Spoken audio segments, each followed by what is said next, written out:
Keluarga kerajaan, kalau orang lain mengatakan orang di luar kita ini tahun kekelaman, tahun kegagalan, tahun kegelapan, tetapi kita tahu di mana ada kegelapan, di situ umat Tuhan akan bangkit dan bersinar, dan kemuliaan Tuhan terbit atas kita. Maka di dalam tema bulan ini, yaitu selama 3 bulan kita bicara tentang mendidik anak, nurturing. Sebab seorang bapak itu tujuannya adalah menumbuh kembangkan, ya, mengembangkan, mengetahui itu bakat anak. Di dalam Amsal 22:6 dikatakan train up a child in the way that he should go. Jadi seorang bapak mesti mengenali karunia yang ada pada anak-anaknya, pria maupun wanita, dan menumbuh kembangkannya. Menarik sekali dalam kitab Kejadian pasal 18. Tuhan kita adalah Tuhan yang bukan misterius, yang menyembunyikan diri, tapi Tuhan yang menyatakan diri dan bahkan menyatakan kehendaknya. Dalam Kejadian 18 dia memberikan janji dan akan menggenapi janjinya 1 tahun kemudian, yaitu lahirnya Ishak, yaitu anak perjanjian itu. Maka dalam Kejadian 18 kita ditunjukkan cara untuk mencapai menikmati berkat Tuhan itu. Dalam Kejadian 18:17 Tuhan berkata, ya, akan menyembunyikan pada Abram apa yang Anda aku lakukan, sebab dia pasti, ada perkataan surely, amin, amin, akan menjadi bangsa yang besar dan kuat. Tuhan memilih sepasang suami istri yang udah tua, ya, Abram usia 75, istrinya 65, dan dua-duanya mandul lagi. Tetapi Tuhan menggenapinya, yaitu 25 tahun kemudian. Dan apa yang dilakukan? Ya, sebab dikatakan dalam ayat 19 bahwa aku telah memilih dia. Memilih sini adalah know him. To know adalah yada. Yada itu mengenal dengan akrab. Abram, dan jadi Abram disebut sebagai sahabat Tuhan. Sahabat di situ dipakai perkataan ahab atau ahab, yaitu mengasihi, sahabat yang dia kasihi. Maka perhatikan ayat 19, that he will command. Sahabat, Zabah itu artinya memerintah sebagai komandan tentara. Kalau mendengar perkataan memerintah, waduh, milenial akan keberatan, saudaraku. Tetapi that's the way. Saya sebagai bapak rohani, saya sikapnya sebagai komandan, sekalipun saya bapak kepada anak-anak rohani saya. Sebab berdasarkan ayat ini, untuk anak-anaknya dan semua yang terlahir, yaitu di dalam kemahnya. Kita tahu bagaimana dalam Kejadian 14, 318 orang yang terlatih, dilatih baik-baik oleh Abram, bisa mengalahkan musuh yang jauh lebih besar. Hidupnya adalah peperangan. That they shall keep the way of the Lord, supaya mereka mentaati jalan-jalan Tuhan, melakukan keadilan dan kebenaran, supaya akibatnya Tuhan akan memenuhi kepada Abram apa yang dijanjikan kepadanya. Jadi inilah yang paling penting. Kalau kita tidak mengarahkan anak-anak kita, kita tidak mendidik mereka, mendidik dengan jalan yang benar. Kita bukan cuma menasihati, kita mendidik. Selama mereka ada di bawah kemah kita, di bawah rumah kita, maka kita mendidik anak-anak kita. Saya mengucap syukur buat orang tua saya. Mereka mengajarkan nilai-nilai kepada saya. Pertama, tidak membedakan suku, tidak membedakan ras ataupun agama, dan juga tidak membedakan tingkat sosial. Itu yang saya bangga tentang orang tua saya. Ya, mereka menganggap asisten rumah tangga sebagai keluarga sendiri, dan itu berdampak luar biasa dalam hidup saya. Saudara kasih Tuhan, kita tahu bagaimana itu perintah Tuhan. Didik anak-anakmu, ya, menurut jalan yang berkenan, supaya Tuhan bisa mengenapi semua janjinya kepada Anda. Tuhan memberkati kita semua. Haleluya. Amin. Shalom Bapak Ibu semuanya. Puji Tuhan, pagi hari ini kita berkumpul semua karena anugerah Tuhan. Mari kita berdoa bersama. Terima kasih Tuhan, kami percaya bahwa Engkau ada di tempat ini. Kami mau meninggikan, kami mau mengagungkan Raja di atas segala raja yang ada di tempat ini. Engkau yang memberi kesembuhan, penghiburan, kekuatan, bahkan sukacita yang datang dari surga ada bersama dengan kami. Terima kasih Tuhan, kami ingin memulai ibadah kami pagi hari ini. Bertatalah atas pujian kami. Biar ibadah ini berkenan di hadapan-Mu ya Tuhan. Kami serahkan ibadah kami di dalam nama Tuhan Yesus. Amin. Saya undang semuanya bangkit berdiri. Kita naikkan syukur kita kepada Tuhan. Tuhan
Bila kau izinkan sesuatu terjadi,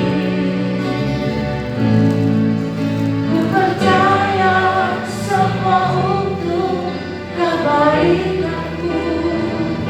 Bila nanti telah tiba waktumu, ku percaya kuasa-Mu memulihkan hidupku. Waktu Tuhan pasti yang terbaik, walau kadang tak mudah dimengerti. Lewati coba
2021.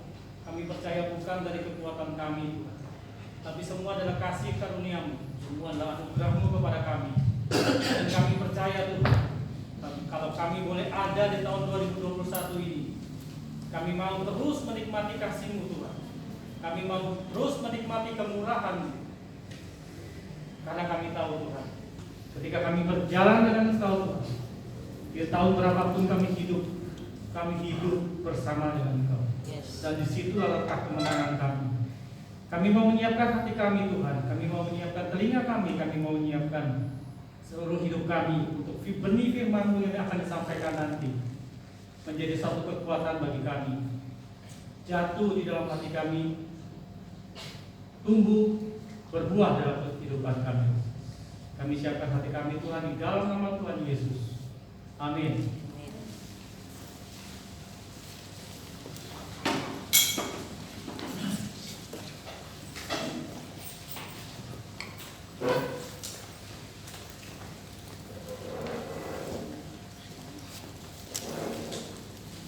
Shalom, selamat berjumpa di tahun 2021. Perkenankan saya mengucapkan selamat Natal di 2020, mungkin agak terlambat, dan selamat tahun baru di 2021. Kalau kita berbicara tentang tema dari GBI Roh Pusat di tahun 2021, yaitu reproduksi. Apa arti reproduksi? Reproduksi itu memproduksi sesuatu produk yang pernah dihasilkan di sebelumnya, di produksi sebelumnya. Artinya produk yang sudah pernah dihasilkan lagi.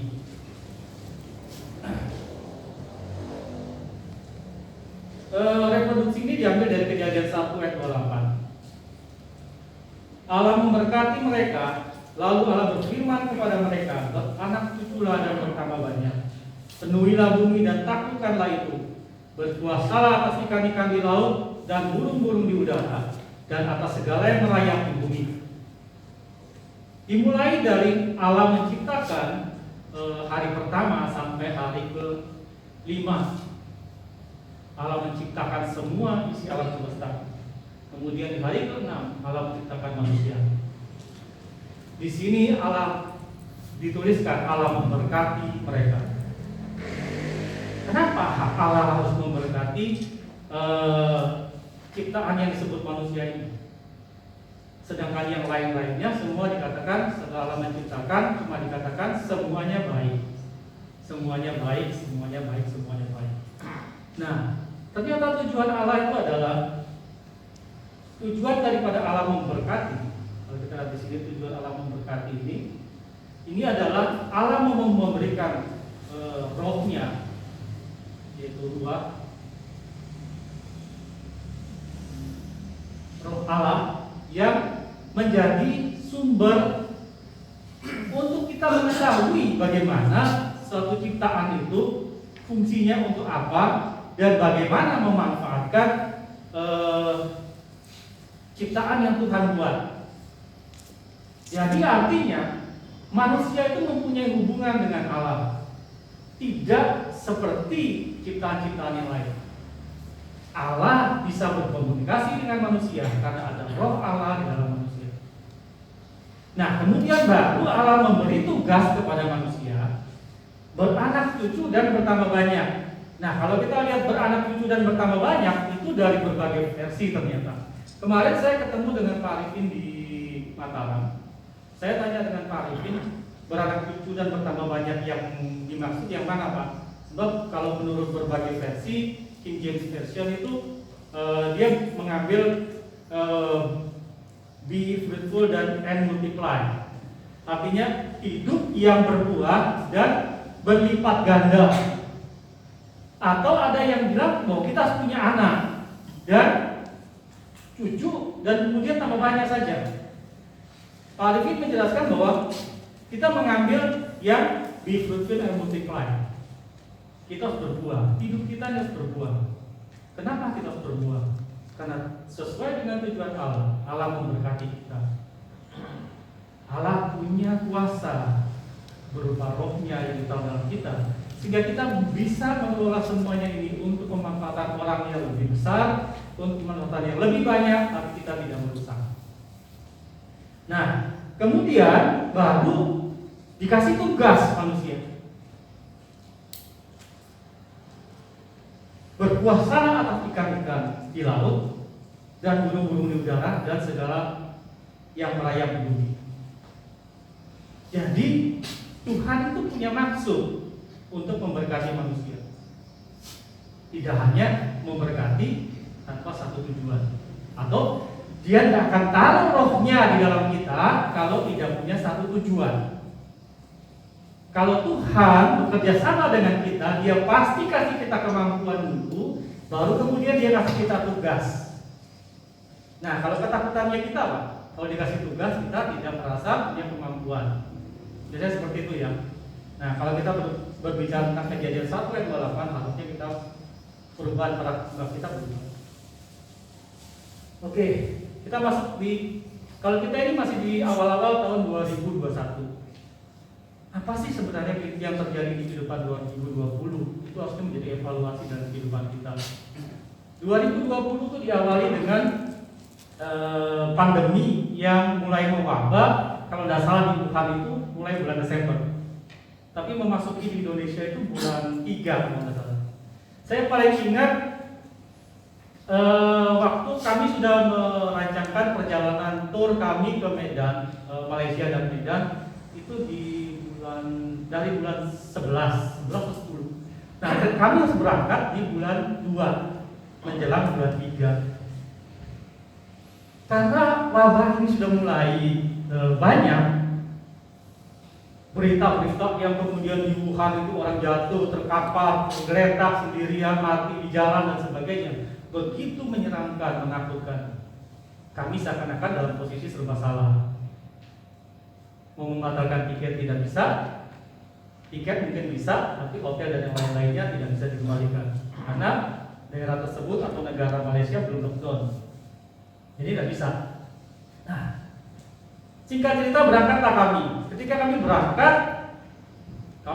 berangkat dengan ya alat pertahanan diri yang lengkap, pakai sarung tangan, pakai masker, pakai hand sanitizer, lengkap kalau itu.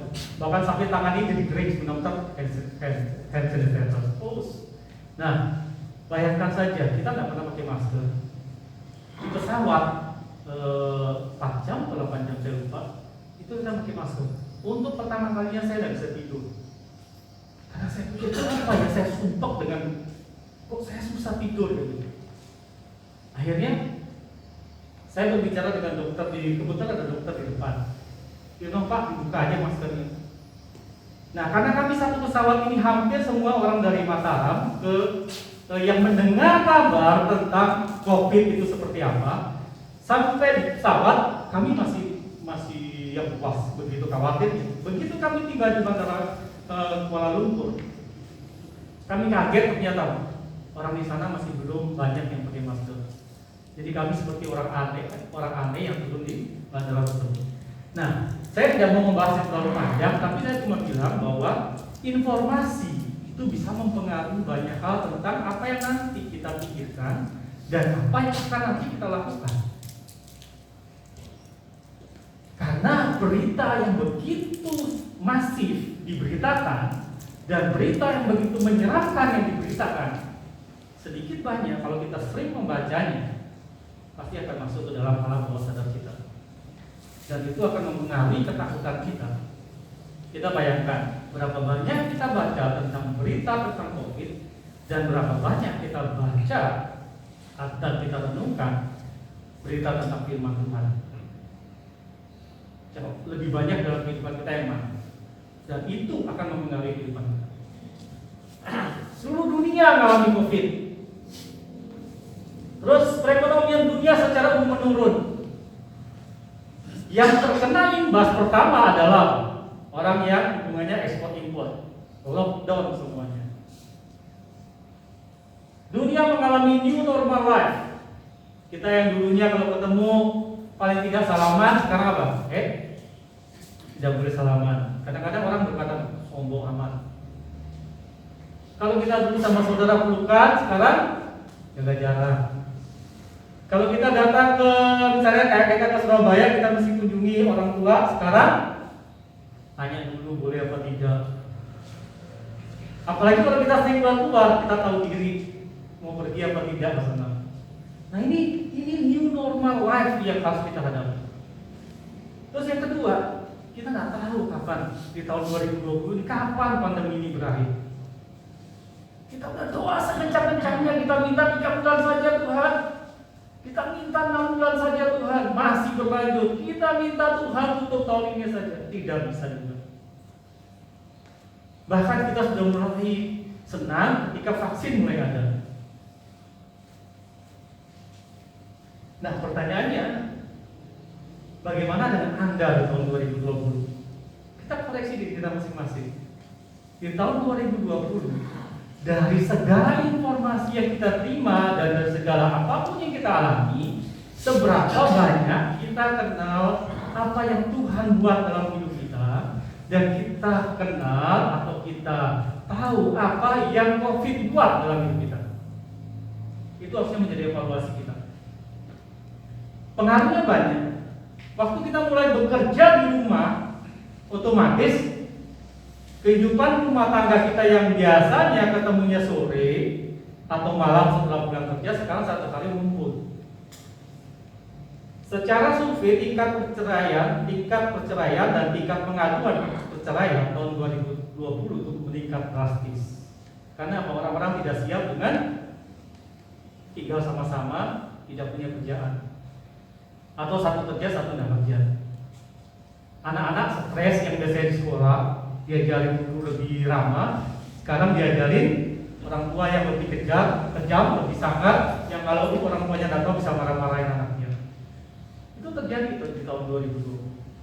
Tapi harusnya itu menjadi suatu evaluasi buat kita. Apa yang Tuhan inginkan untuk keluarga kita, untuk anak-anak kita, untuk usaha kita, untuk bagaimana kita menghargai pasangan kita, dan kita menghargai keluarga kita, dan kita menghargai orang-orang yang sudah berbuat sesuatu untuk kita. Sekarang kita memasuki tahun 2021. Kita sudah banyak mengevaluasi di tahun 2020. Nah, apakah pandemi ini akan berakhir? Ada angin segar, COVID sudah masuk, vaksinasi sudah masuk. Tapi untuk memvaksin, Bapak Ibu Saudara, butuh waktu. Presiden Jokowi minta 1 tahun. Tapi dari para dokter menyatakan paling tidak 15 bulan. Dan taruhlah 1,5 tahun. Berarti apa? Dalam 1 tahun ini kita masih mengalami COVID kan? Masih ya? Masih ya? Berarti apa? Kita harus belajar dari tahun 2020. Nah, sekarang apakah tahun 2021 kondisi perekonomian membaik? Saya tidak yakin. Karena tahun 2020 baik negara, kabupaten maupun provinsi sudah menghabiskan dana cadangan sekalipun untuk penanganan COVID. Perekonomian terganggu. Dari mana mereka dapat penghasilan? Pajak aja pasti menurun. Apakah 2021 lebih baik? Secara data tidak akan lebih baik. Dan kalau kita lihat dari kebiasaan kita di gereja, kalau kita dulu ibadahnya jam berapa? 7:30 ya. Untuk membuat kita datang latihan mempersiapkan semuanya jam 7, itu kita butuh waktu kurang lebih sekitar 3 sampai 6 bulan kalau tidak salah saya itu. Begitu kita sudah mulai jam 7 tepat, orang sudah mulai bisa, paling lambat 7:15, masuk COVID. Kita harus ibadah online. Saya tidak yakin kalau kita sudah mulai normal lagi, kita bisa lagi untuk kembali ke jam 7 bisa datang tepat sini. Karena apa? Kebiasaan kita sudah apa? Tidak perlu bangun pagi kan? Kita bisa ibadah online kan? Kita bisa ibadah kapan saja kan? Ini bisa mengubah banyak hal. Sebab satu saat ketika pandemi ini berakhir, kita akan kembali kepada kehidupan normal seperti biasa. Nah, kita harus bisa hidup dengan normal yang seperti biasa ini.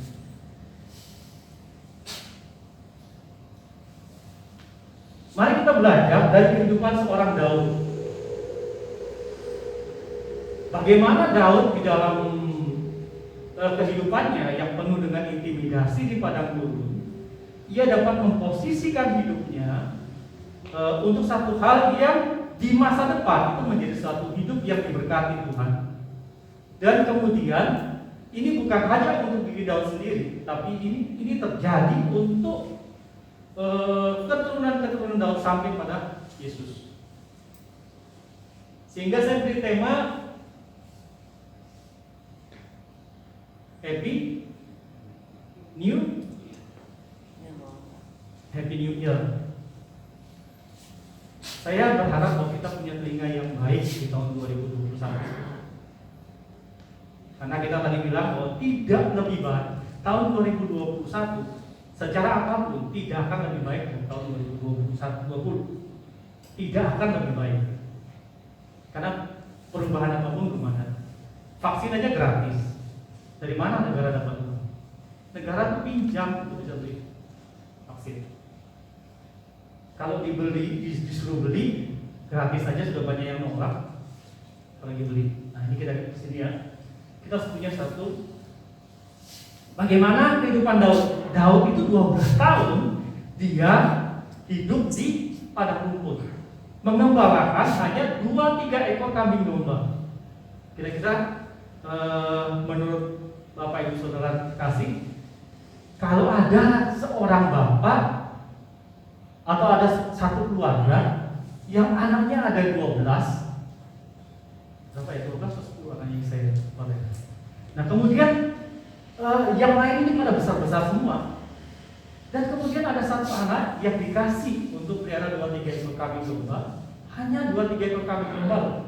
Padahal Isai itu orang kaya. Dan tempatnya itu ada singa dan beruang. Kira-kira anak ini anak yang dikasihnya atau bukan? Dikasih atau bukan? Harusnya disuruh mengembalakan yang mana? Yang besar tuh. Ini yang dialami oleh Daud. Sehingga ia menuliskan di Mazmur. Dia menuliskan di Mazmur 1 bahwa berbahagialah orang yang tidak berjalan menurut nasihat orang fasik, yang tidak berdiri di kumpulan orang berdosa, dan tidak duduk di dalam kumpulan orang pencemooh. Karena Daud mengalami itu. Saya percaya di waktu Daud menuliskan ini, itu adalah pengalaman hidupnya. Bisa jadi orang yang berada atau ketemu dengan Daud mengatakan apa? Kamu ngapain ada di sini? Kamu anak orang kaya. Kamu anak orang kaya, terus kamu hanya mengembalakan 2-3 ekor kambing domba saja. Pasti orang tuamu tidak mengasihi kamu. Kalau itu dimasukkan di dalam Daud punya pendengaran Daud, dan Daud masukkan itu, kira-kira Daud jadi orang yang mengasihi orang tuanya atau membenci orang tuanya? Dia pasti akan membenci orang tuanya. Nah, jadi kalau kita baca di Yohanes 10 ayat 12, iman timbul karena pendengaran, dan pendengaran akan firman Tuhan. Sebaliknya juga, iman kita akan runtuh oleh pendengaran kita. Karena apa? Pendengaran tentang yang bukan firman Tuhan.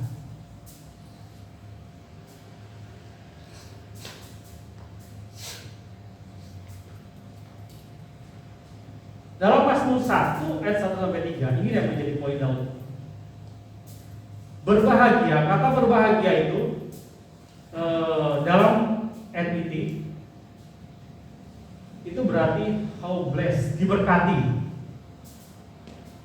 Diberkatilah orang yang tidak berjalan menurut nasihat orang fasik, yang tidak berdiri di jalan orang berdosa, dan yang tidak duduk dalam kumpulan pencemooh. Tetapi kesukaannya ialah Taurat Tuhan, dan merenungkannya Taurat itu siang dan malam. Ia seperti pohon yang ditanam di tepi aliran air, yang menghasilkan buahnya pada musimnya, dan tidak layu daunnya. Apa saja yang diperbuatnya berhasil. Mari kita baca satu-satu ya. Apa yang kita pelajari dari Mazmur 1 ayat 1-3 ini?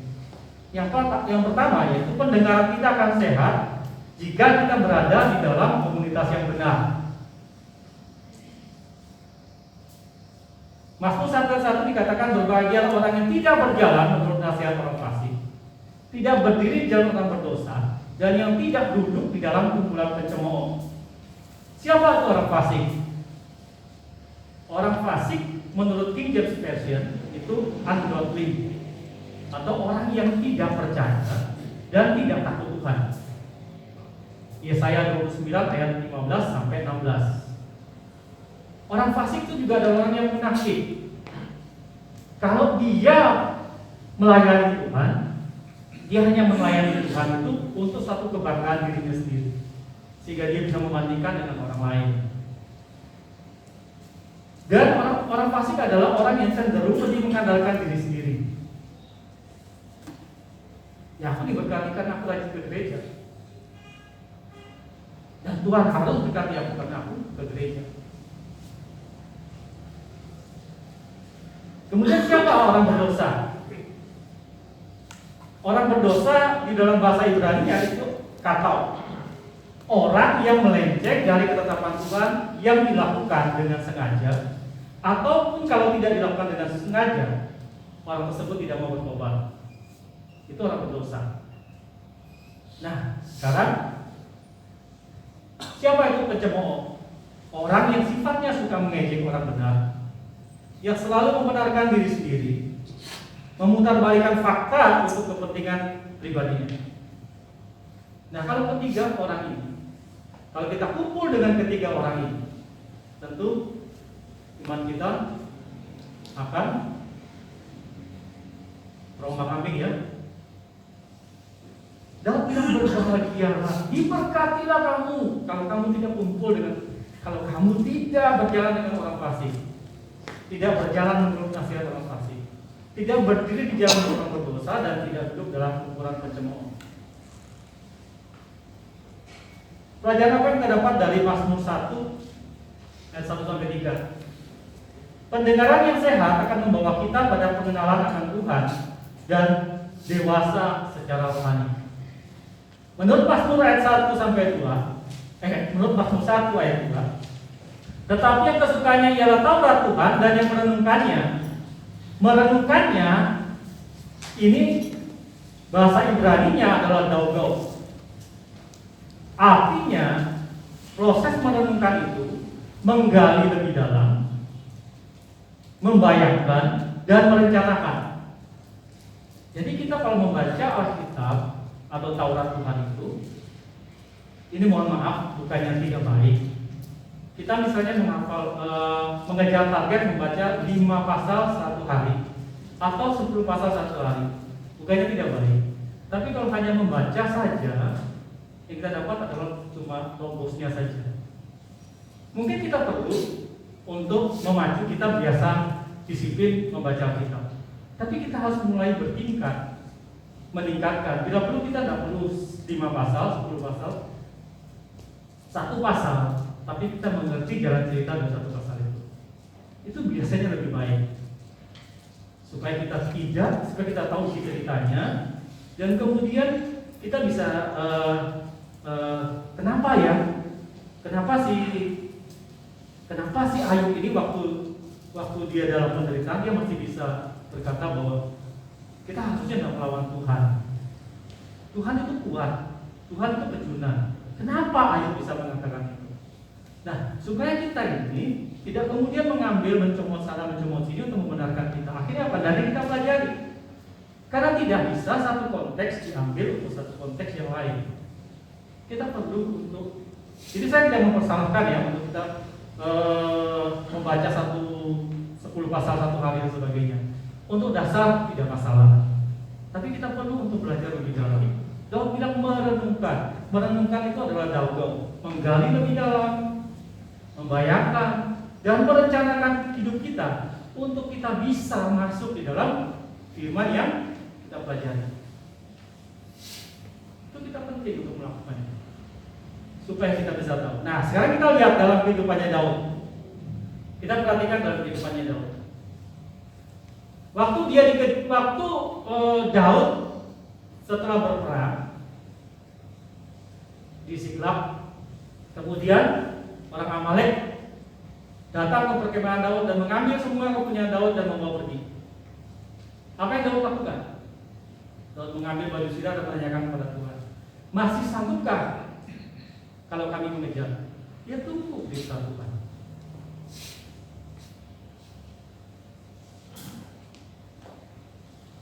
Sehingga Daud itu punya pengenalan roh akan Tuhan. Sampai Daud dapat berkata bahwa aku tidak bisa lari dari Tuhan. Sekalipun aku terbang dengan sayap fajar, aku ke gunung, dia ada. Aku ke lembah, dia juga ada. Kenapa? Daud bisa lihat apa yang Tuhan buat dalam hidupnya. Sekalipun itu mungkin tidak nyata karena Daud tidak sendirian. Tapi secara roh Daud bisa rasakan. Ini yang lebih penting. Kalau kita merenungkan, saya percaya gini, waktu kita merenungkan firman dan kita ingin tahu tentang firman, yang lebih inisiatif untuk menjelaskan firman itu kepada kita adalah roh kita, Roh Kudus di dalam kita. Dia lebih rindu untuk menjelaskan semua itu kepada kita. Tapi bagaimana mungkin dia mempunyai kerinduan lebih sementara kita tidak mau? Pernah tidak terjadi dengan Daud? Pernah. Waktu Daud kemudian mengakali Tuhan dan manusia dengan satu keinginannya untuk memiliki Batseba, yang membuat satu taktik. Uria suami Batseba harus mati. Dia pakai taktik manusianya dan itu semua terjadi. Tidak ada seorang pun yang tahu karena dia raja. Tapi tiba-tiba Tuhan datang melalui seorang Nabi Nathan. Kalau Bapak Ibu Saudara yang terkasih, perhatikan pada zaman Nabi Nathan itu, Nabi Samuel masih hidup. Siapa Nabi Nathan? Nabi kecil, Nabi yang baru diajar oleh Nabi Samuel. Nabi Nathan berkata kepada seorang raja. Saking takutnya Nabi Nathan tidak berani langsung berbicara dengan Raja Daud. Ia pakai kiasan. Akhirnya dia ngomong, itu kamu. Kira-kira Daud begitu dia tahu, kalau dia menutupi lagi dia bisa menggalak Nabi Nathan. Tapi dia tahu itu Tuhan. Daud tidak melakukan apa-apa dengan Nabi Nathan. Daud langsung pergi tersungkur kepada Tuhan. Dan Daud berkata kepada Tuhan, jangan kau buang aku daripadamu, dan jangan ambil rohmu daripadamu. Itu yang terjadi kalau kita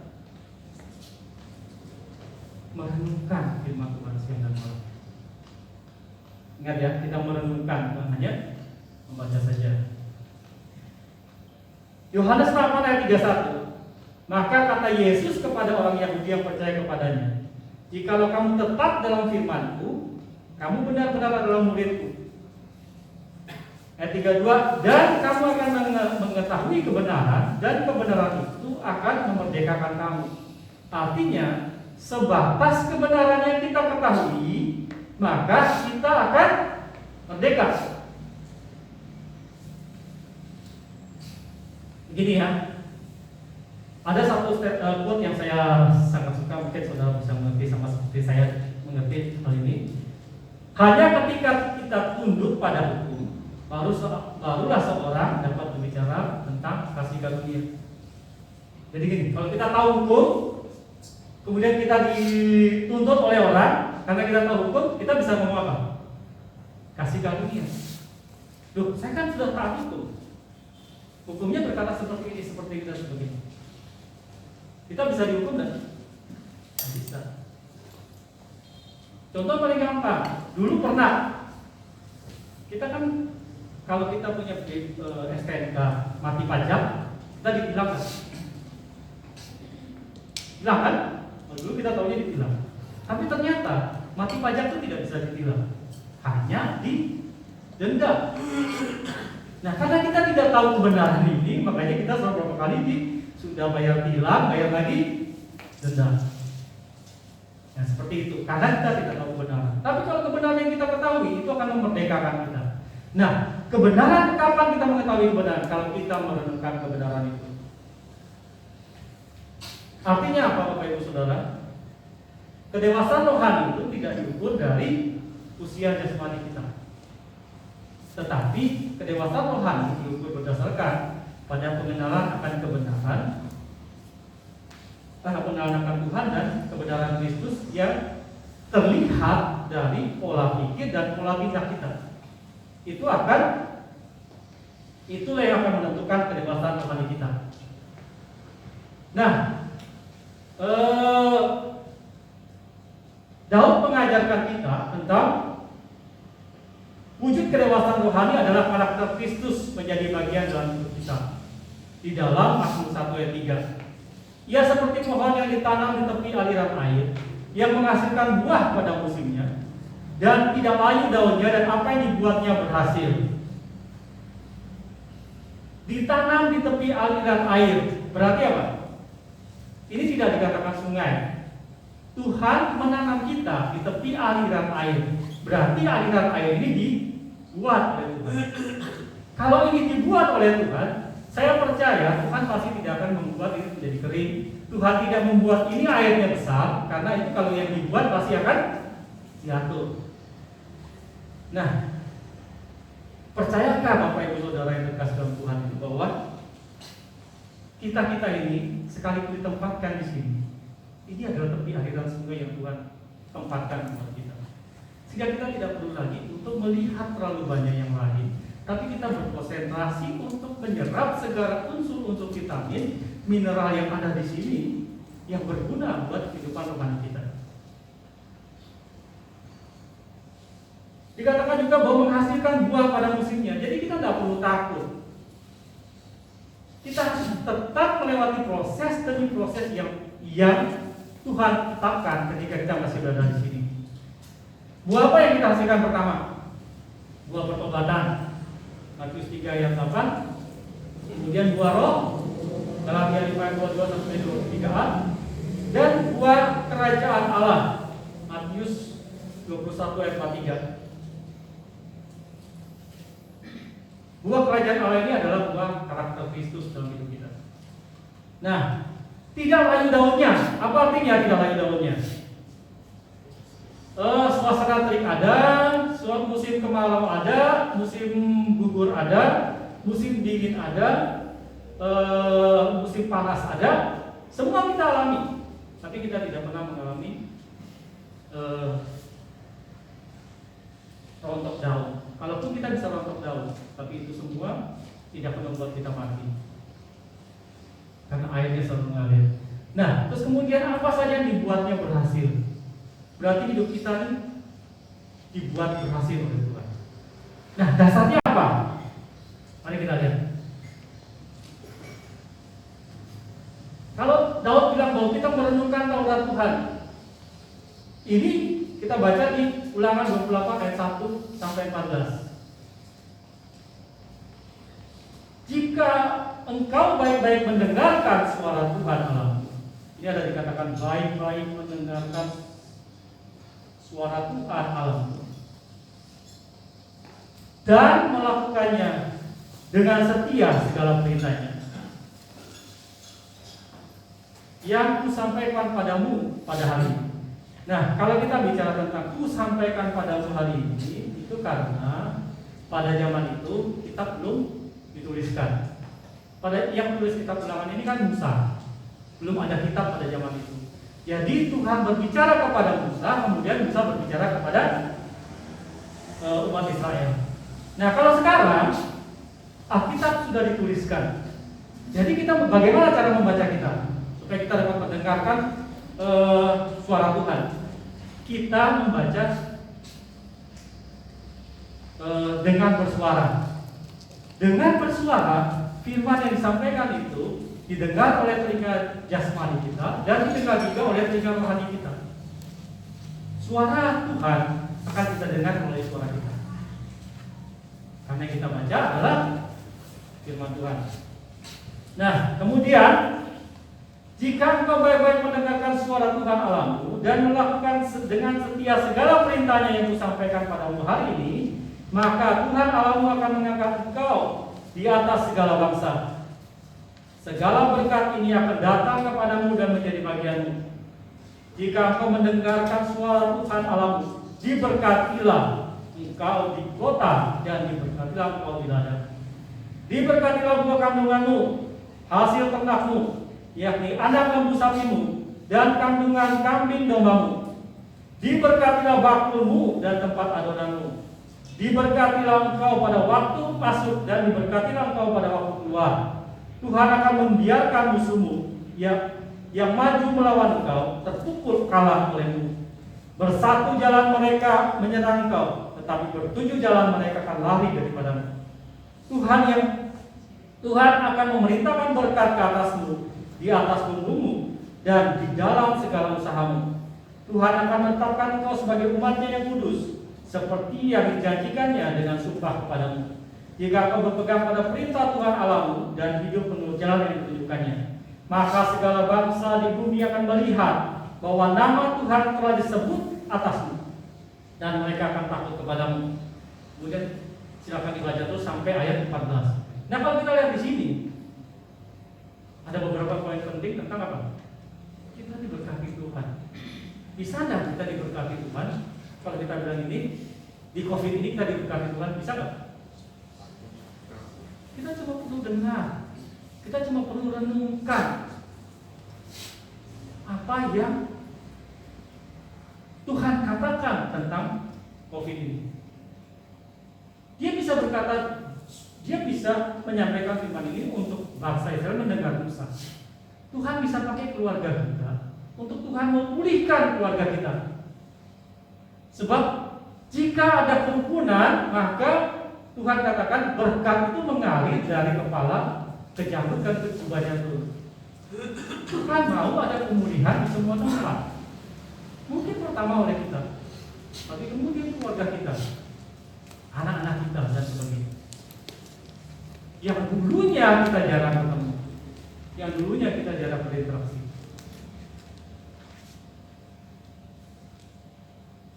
Kemudian, kalau ini berbicara tentang berkat, Ulangan 28 ayat 15 sampai 68. Tetapi jika engkau tidak mendengarkan suara Tuhan Allahmu dan tidak melakukan dengan setia segala perintah yang ditetapkannya, yang kusampaikan pada hari ini, maka segala kutuk ini akan datang kepadamu dan mencapai engkau. Saya berarti sampai situ. Kalau kita tidak mendengar, ini firman Tuhan yang mengatakan, jika kita tidak mendengarkan suara Tuhan dan tidak melakukannya dengan setia, maka kutuk ini akan datang kepadamu. Kutuk ini datang kepada kita. Dia datang saja sudah membawa petaka buat kita. Tapi ada yang bilang kutuk ini sudah di kepala kita. Tapi dikatakan lagi, bukan hanya datang kepadamu dan mencapai engkau. Artinya apa? Dia masuk dalam kita. Waktu dia masuk di dalam kita, hidup kita menjadi kutuk. Terkutuklah engkau di kota, terkutuklah engkau di ladang. Terkutuklah bakulmu dan tempat adonanmu. Terkutuklah bakulmu dan tempat adonanmu. Terkutuklah buah kandunganmu, hasil bumimu dan anak lembu sapimu dan kandungan kambing dombamu. Terkutuklah engkau pada waktu engkau masuk dan terkutuklah pada waktu engkau keluar. Tuhan akan mendatangkan kutuk huru hara dan penghajaran ke antaramu dalam segala usaha yang kau kerjakan, sampai engkau punah dan binasa dengan segera karena jahat perbuatanmu, sebab engkau telah meninggalkan aku. Tuhan akan melekatkan penyakit sampar kepadamu sampai dihabiskannya engkau dari tanah, kemana engkau pergi untuk mendudukinya. Tuhan akan menghajar engkau dengan batuk kering, demam kepilau, sakit radang, kekeringan, hama dan penyakit gandum. Semuanya itu akan memburu engkau sampai engkau binasa. Langit yang di atas kepalamu akan menjadi tembaga dan tanah yang di bawahmu akan menjadi besi. Sampai kemudian lanjutkan sampai ayat 46. Nah sekarang kita lihat, mengerikan tak? Mengerikan tak sekarang kita? Kalau kita tidak, saya mau gitu loh. Kita lihat siap-siap ya. Tadi kita sudah sepakat 2021 tidak akan lebih baik dari 2020. Tapi ada berita baiknya. Kalau kita mendengarkan suara Tuhan dan melakukannya, maka hidup kita akan diberkati. Tapi kalau kita tidak mendengarkan dan tidak melakukan, siapa yang membuat cukup itu? Siapa? Tuhan atau kita? Sebenarnya kita sendiri.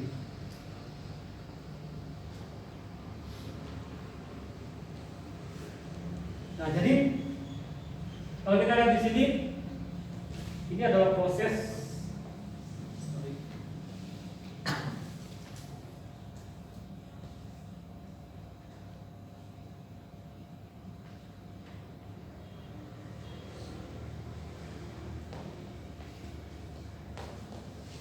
Ini adalah proses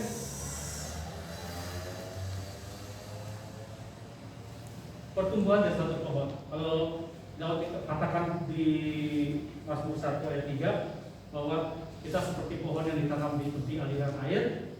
Mungkin kita waktu kita kecil kita belum berpikir tentang berbuah, tapi pikirkan tentang apa?